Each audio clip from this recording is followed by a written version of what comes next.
Hi there. I guess you're wondering, Pam, did you flip out? Did you flip out when you saw that head manifest at that seance in the living room of a friend in 1974? Did you flip out? No. I was excited.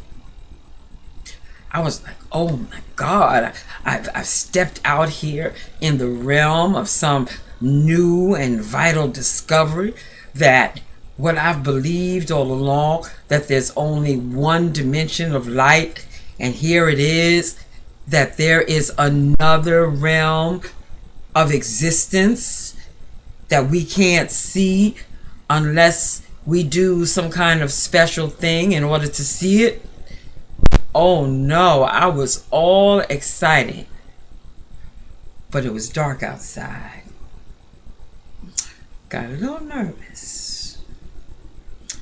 Went on home to my place, which wasn't too far away, and I got into bed. Well, I fell asleep,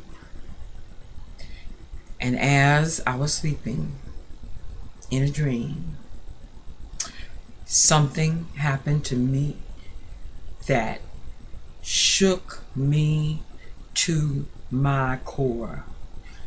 In fact, I was so frightened that I fainted.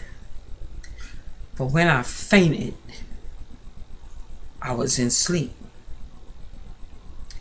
And when I was in sleep, in that faint condition, I heard from the spirit realm. Here's what happened. I get in bed. I'm kind of, a little nervous. I fall asleep. I have this dream of Frank, the one that who was dead. I had this dream that Frank spoke to me. And he said, I heard him as I was sleeping, "Leave me alone." Woo! I'm getting spooked out now. I'm getting spooked out. So, while I'm laying there sleeping, and I hear this voice telling me to leave Frank alone, something happened to me, which I found out later the world calls sleep paralysis. But Southerners, particularly black folk, call it the Haints. Hints. I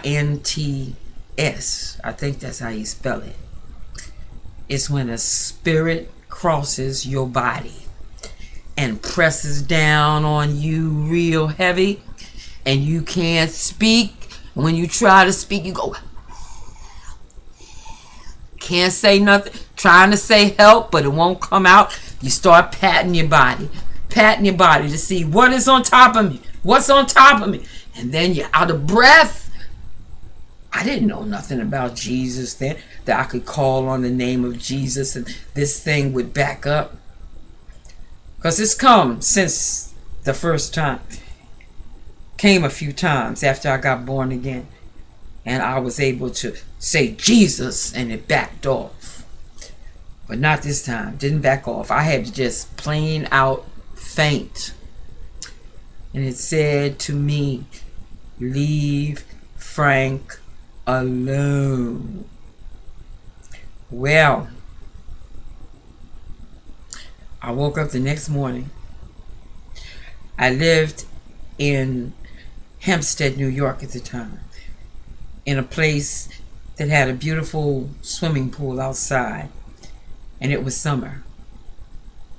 I went to the pool, and I was sitting there, and who should sit beside me but a Jewish couple. Their names were Richard and Blossom.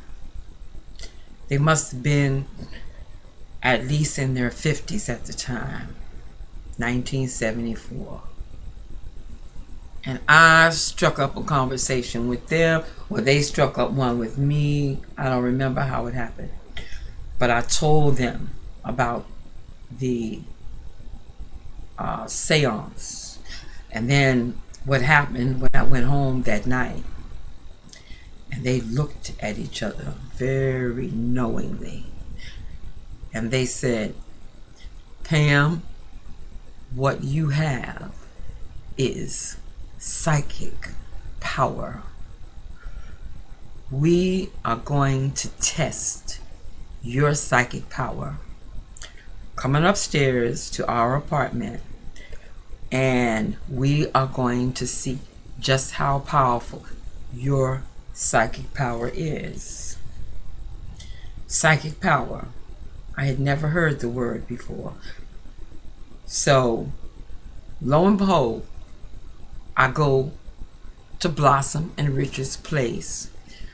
Come to find out, they were living right next door to where I was planning to move. I was moving. I wanted my daughter, who was just a little thing at the time, to have her own room. And so I was moving to a 2-bedroom apartment. I walked up to Richard and Blossom's place, and there was my apartment right next door.